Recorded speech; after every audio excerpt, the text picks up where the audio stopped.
Hi, welcome. My name is Erica, and we are using April's sketch for Stretch the Sketch. If you are new to this series, we all take the same sketch every month and stretch it into basically any other size other than 12 by 12.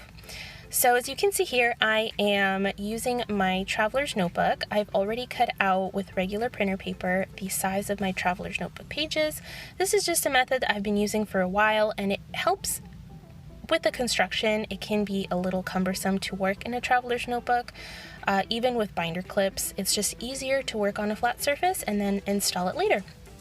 Today, for all of my embellishments, actually everything I'll be using on this page is from Citrus Twist Kits. Citrus Twist Kits is always a tongue twister for me for some reason, but I'm alternating the order of the flowers, one under, one over, one under.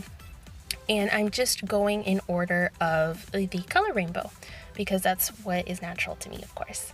Adding some hearts at the top. They have cute little messages inside them as well as this title that says happy. This was, I believe, taken at Kiddo's 1-year photo shoot.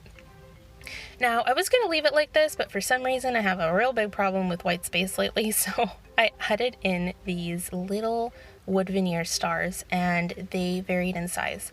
And the smallest ones were so teeny tiny, I almost lost them, and I had to use my tweezers, but I thought they were super cute and played off of our skin tone very well. So once they have all dried, I will go ahead and work on installing the pages into my notebook. This is from Paper House Productions. It is a vegan leather traveler's notebook. So that's pretty much it. I love how this spread turned out. It's bright and colorful and has a perfect offset of that contrast in black. I hope you check out everyone else participating and have a beautiful rest of your day. Bye!